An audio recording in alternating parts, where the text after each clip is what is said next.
The big news is that yesterday Leatherman dropped the Leatherman Arc Talos, and it is essentially in this almost like coyote brown. They call it bronze, but from all the pictures, it looks like it's a tan. It's a Cerakote coating. Now, the Leatherman Arc is a fantastic tool, so I don't begrudge people having the options to have different colors. I have to say the Obsidian, probably now looking back, maybe I should have got it after all. This one, I think I'm going to do a pass because there are just so many other tools that I find a lot more interesting than just a different color. Now, if it was $100, $150, I might actually buy it. But at $250, that's a little too much just for a different color change for me. But for those of you who are interested in it, let's go ahead, go over the characteristics of the Leatherman Arc, talk about something brand new that you potentially can pair with this, and then we'll talk about the implications of what is Leatherman doing.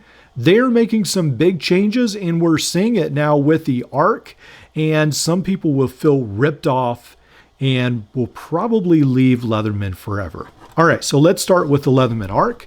Now, undeniably, the Leatherman Arc is a fantastic tool. It's got the hammer surface, it has the pocket clip, and it's just, I think it's a pretty good looking tool. And then it's got that easy, open ergonomics.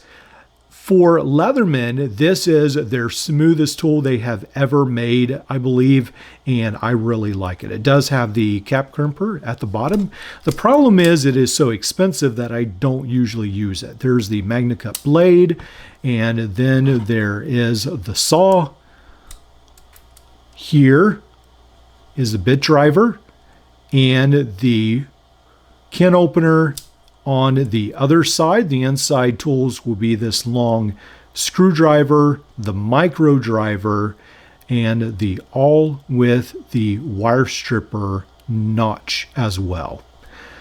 And then the outside tools will be the scissors and then the double-sided file. And then I have some of these extra implements you can buy for the Arc that fit in there very nicely. All right, so the Arc is a really nice tool. I like that it has all the outside opening tools on it. Fantastic ergonomics. For the most part, I think there are a couple parts people have talked about, at least on the P4 and the P2, pinching there at the bottom, but for the most part, pretty good. Now, with my Leatherman P2 that I actually have used at work, carried at work for a little while, right now, I'm still testing out, I guess to some extent, the SOG Talos that I just got. But I do notice that at work, I do get some metal shavings where the magnets are. Not much, but they do sort of congregate in just a little circle where the magnets are. Then I just simply wipe them off. It's not a huge deal to me, but I know some people may find that reprehensible and really hate that. But overall, I feel like the Leatherman Arc is a fantastic tool. It's one of the better ones out there. Probably Victorinox, the Spirit, and the Swiss tool, you know, those are pretty high up there too. But the Leatherman Arc is pretty much at the top when you consider like ergonomics and nice materials and so forth. So I've already covered why I'm not buying this tool because of the price point and it's just a color change, but I totally understand why you might want one. But one of the things I do want to mention is there are so many other multi-tools out there that I don't want everyone just to get caught up in buying the newest and greatest things, because some of these older tools, I don't know, they are really awesome. This is a Gerber Flick. I think this was Gerber's Arc. This was fantastic. And then I think the larger version was the freehand. And I believe these are still worth getting today. These right here, these run about $50 on eBay. And if you just want a quirky tool, I've already done a review on these, but these have really tiny implements on the back, which I think is what sunk the tool. They should have just gone with 4 outside implements, probably shortened this frame and made a very cool, smaller tool. But yeah, don't just get stuck on the Leatherman Arc, buying all the color series. There are so many other tools out there on eBay, secondhand at pawn shops. Give yourself a chance to explore some other brands as well. So the next part of this that is a little different is that the Leatherman Arc does not come with anything. You are only getting the Leatherman Arc. You are not getting a pouch made in China. Leatherman thinks that is too expensive. You're not getting any bits, nothing. Now, Leatherman has made a special version of a pouch similar to this with bronze accents for 20 bucks. I'm debating. I really like how it turned out. It has bronze.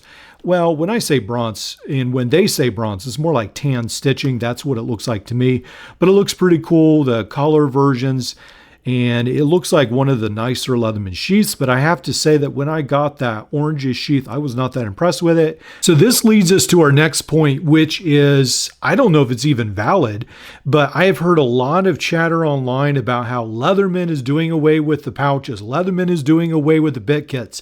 Nothing comes with the pouch or the bit kit anymore. How dare Leatherman do this? Other people say, well, of course Leatherman should do this. They're being strangled by foreign companies. That's the only way to keep alive. And so I've heard all this discussion. And then when I go to look at a brand new Leatherman Wave, when I go on REI's website to look at the Leatherman Arc, it says it includes pouch and bits.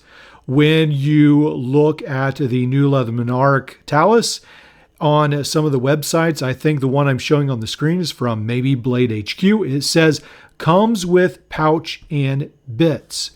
So I'm a little bit confused. Now, when you do go on Leatherman's website, it does seem like perhaps they're sold separately. So let me know, guys, if you buy the new Leatherman Arc, does it come with the pouch and bits?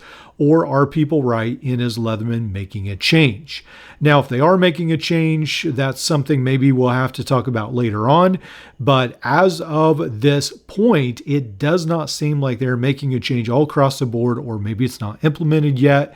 Tool Guy did an article about it. You can look at his article on Leatherman pouches, where he talks about how he's seen sites where they say pouch and bits sold separately. I'm not surprised at all if Leatherman's doing that, but what that means is effectively they are raising their prices $30 to $50 without it necessarily showing up on the screen. The Leatherman Arc has already gone from $230 to $250. Essentially, it makes it a $300 multi-tool. Where will it end? That's what probably a lot of people are feeling. So let me know, guys, how expensive is a Leatherman Arc really? One of the frustrating things I think some of you guys are grappling with is how slow Leatherman is to release new tools. Now, if I remember right, the Bond and the Curl came out almost about the same time or pretty close together. And then it didn't seem like it was a huge amount longer. And then the Arc came out.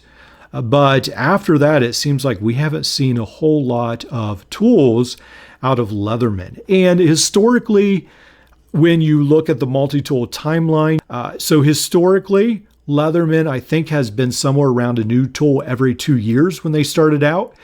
That's pretty much how it was. So historically, they're not that behind. But then we think of brands like Gerber that put out, 5 or so tools? And a lot of you have said, hey, Gerber's junk. I actually like Gerber. I know they're more economical, but I at least appreciate they're coming out with something. I like some new things to review, to look at, to see if I want it or not. They've come out with a bunch of new keychain, some small multi-tools, the tiny Gerber. Yeah, so there are different options they've come out with, and even SOG has come out with the Talos, and I thought SOG was dead, to be honest. I didn't think they were releasing anything new ever again. So it is unfortunate that Leatherman does seem so slow to release new products, and Gerber, Roxxon, Nextool, all of these are cranking out a fair amount of new products every year. And we'll have to see if the Leatherman Wave Alpha will make it, or if that's just an imagination. I think it's real, but I hope it comes pretty soon.